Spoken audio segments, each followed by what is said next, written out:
Well, so here's my question then. Is Jake Paul good for the sport of boxing or bad for the sport?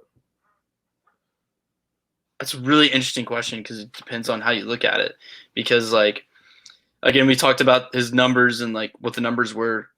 Well, what were the numbers for the last, like, Canelo fight or Triple G fight? Boxing, Yeah, because boxing isn't what it was. UFC completely took over boxing. So the most, I feel like the most talked about and the most public events about boxing have been Jake Paul doing this bullshit. So I guess in a fucked up way, it's good.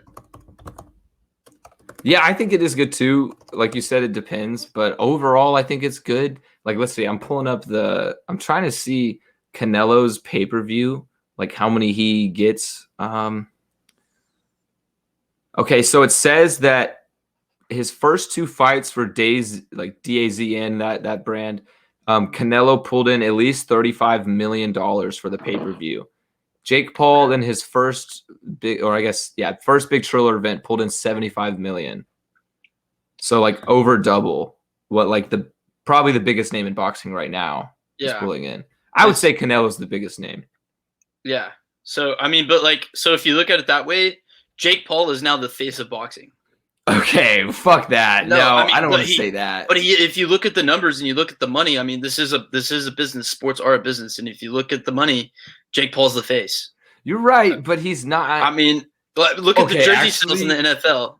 Mahomes is the number one selling jersey. Tom Brady's the number one selling jersey. Those are the faces of the NFL.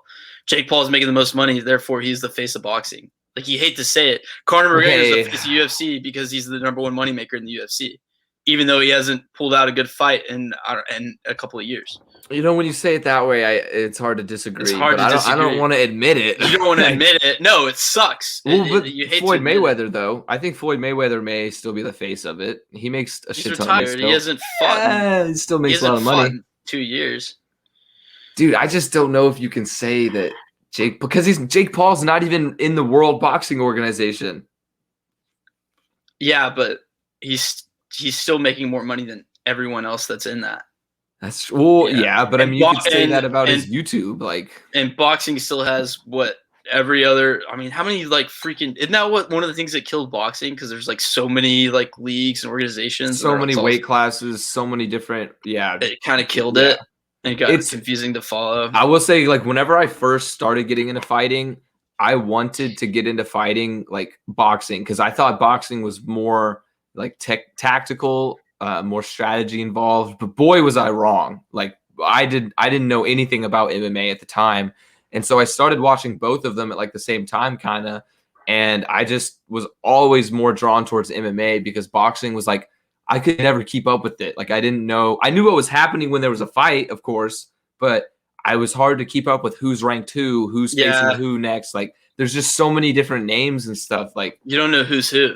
Yeah, exactly. In Unless UFC, you really follow it to the down to the T. Yeah, in the UFC, you know who's who, and that's kind of the thing. That's one of the reasons why it's kind of taking over. But and because Dana White's a genius.